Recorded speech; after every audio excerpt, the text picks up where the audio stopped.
السلام علیکم. میں اس وقت انگلینڈ جلسے پر ہوں اور میں اپنے تمام احمدی بھائیوں کو یہ ریکویسٹ کرتا ہوں کہ ضرور ایک دفعہ جو ہے انگلینڈ جلسہ دیکھیں. بہت مزہ آتا ہے یہاں پر اور بالکل جو ہے پاکستان کا ماحول اور کھانے کا ہر سسٹم جو ہے وہ آپ کو پاکستان والا نظر آئے گا یہاں پر. اور ایک دفعہ ضرور زندگی میں انگلینڈ کا جلسہ جو ہے وہ ضرور دیکھیں. دعاؤں میں یاد رکھیے گا. اوکے جی, خدا حافظ. السلام علیکم. یہ ہم اس وقت مین پنڈال میں ہیں اور خطبہ جمعہ ابھی کے لیے تیاری ہو رہی ہے. ابھی اس کے لوگ آ رہے ہیں, بیٹھ رہے ہیں, تو انشاءاللہ جو بھی اپڈیٹ ہوگی انشاءاللہ وہ آپ لوگوں کو دی جائے گی. اس وقت جو ہے وہ لوگ بہت زیادہ رش ہے. جرمنی سے بھی بہت زیادہ لوگ آئے ہوئے ہیں اور کافی لوگوں کو جو میں جانتا ہوں اور کافی سے ملاقات ہو رہی ہے. بہت مزہ آ رہا ہے یہاں پر. زندگی میں ایک دفعہ ضرور چکر لگائیں جو لوگ نہیں آئے. دعاؤں میں یاد رکھیے گا. اوکے جی, خدا حافظ.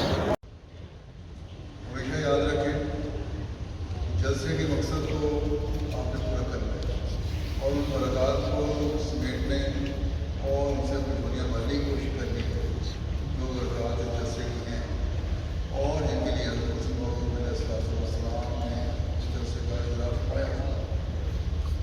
آپ نے ایک موقع پر یہ فرمایا تھا کہ جلسے میں بیٹھ کر آرام سے جلسہ سنو اور صرف تقریروں وغیرہ اچھائی برائی نہ دے, بلکہ اس بات کو دیکھو کہ جو بات بیان کی جا رہی ہے وہ اللہ اور رسول کے حکموں کے مطابق ہے اور اس پر ہم نے عمل کرنے کی کوشش کرنی ہے, نہ یہ کون بیان کر رہا ہے اور کس طرح بیان کر رہا ہے.